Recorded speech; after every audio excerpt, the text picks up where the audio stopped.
ஆதியாகமம் 4ஆம் அதிகாரம். ஆதாம் தன் மனைவியாகிய ஏவாளை அறிந்தான். அவள் கர்ப்பவதியாகி காயீனை பெற்று, கர்த்தரால் ஒரு மனுஷனை பெற்றேன் என்றாள். பின்பு அவனுடைய சகோதரனாகிய ஆபேலை பெற்றாள். ஆபேல் ஆடுகளை மேய்க்கிறவனானான். காயீன் நிலத்தை பயிரிடுகிறவனானான். சில நாள் சென்ற பின்பு காயீன் நிலத்தின் கனிகளை கர்த்தருக்கு காணிக்கையாக கொண்டு வந்தான்.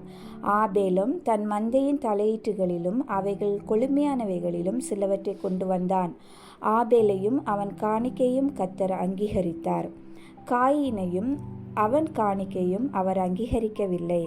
அப்பொழுது காயீனுக்கு மிகவும் எரிச்சல் உண்டாகி அவன் முகநாடி வேறுபட்டது. அப்பொழுது கர்த்தர் காயீனை நோக்கி, உனக்கு ஏன் எரிச்சல் உண்டாயிற்று? உன் முகநாடி ஏன் வேறுபட்டது? நீ நன்மை செய்தால் மேன்மை இல்லையோ? நீ நன்மை செய்யாதிருந்தால் பாவம் வாசற்படியில் படுத்திருக்கும். அவன் ஆசை உன்னை பற்றி இருக்கும். நீ அவனை ஆண்டு கொள்வாய் என்றார்.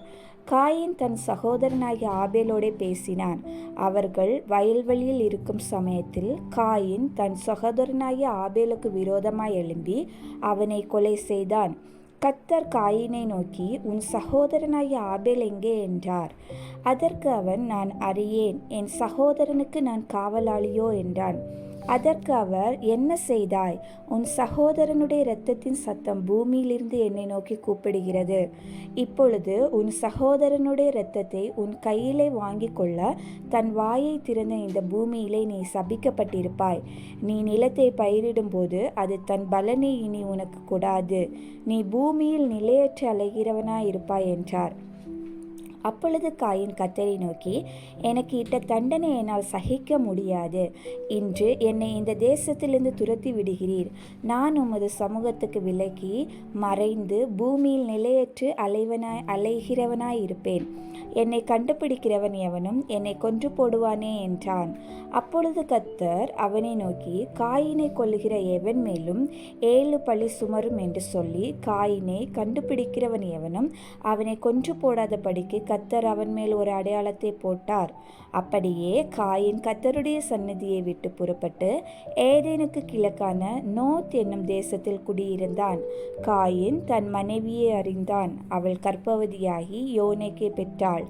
அப்பொழுது அவன் ஒரு பட்டணத்தை கட்டி அந்த பட்டணத்துக்கு தன் குமாரனாகிய ஏனோக்குடைய பெயரையிட்டான்.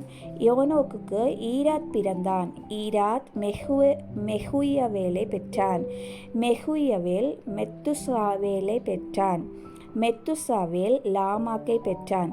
லாமேக்கு 2 ஸ்திரீகளை விவாகம் பண்ணினான்.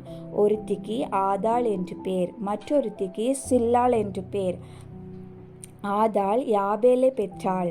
அவன் கூடாரங்களில் வாசம் பண்ணுகிறவர்களுக்கும் மந்தை மேய்க்கிறவர்களுக்கும் தகப்பனானான். அவன் சகோதரனுடைய பேர் யூபால். அவன் கின்னரக்காரர் நாகசுரக்காரர் யாவருக்கும் தகப்பனானான். சில்லாளும் தூபால் காயீனை பெற்றாள். அவன் பித்தளை இரும்பு முதலியவற்றின் தொழிலாளர் யாவருக்கும் ஆசாரியனானான். தூபால் காயீனுடைய சகோதரி நாமாள். லாமேக்கு தன் மனைவிகளை பார்த்து, ஆதாளே சில்லாளே, நான் சொல்வதை கேளுங்கள். லாமேக்கின் மனைவிகளே, என் சத்தத்துக்கு செவி கொடுங்கள். எனக்கு காயம் உண்டாக ஒரு மனுஷனை கொன்றேன். எனக்கு தழும்புண்டாக ஒரு வாலிபனை கொலை செய்தேன். காயீனுக்காக 7 பழி சுமருமானால் லாமேக்குக்காக 77 பழி சுமரும் என்றான். பின்னும் ஆதாம் தன் மனைவியை அறிந்தான். அவள் ஒரு குமாரனை பெற்று, காயீன் கொலை செய்த ஆபேலுக்கு பதிலாக தேவன் எனக்கு மற்றொரு புத்திரரை கொடுத்தார் என்று சொல்லி அவனுக்கு சேத் என்று பெயரிட்டாள். சேத்துக்கும் ஒரு குமாரன் பிறந்தான். அவனுக்கு ஏனோஸ் என்று பெயரிட்டான். அப்பொழுது மனுஷர் கர்த்தருடைய நாமத்தை தொழுது கொள்ள ஆரம்பித்தார்கள். தேங்க்யூ. God bless you.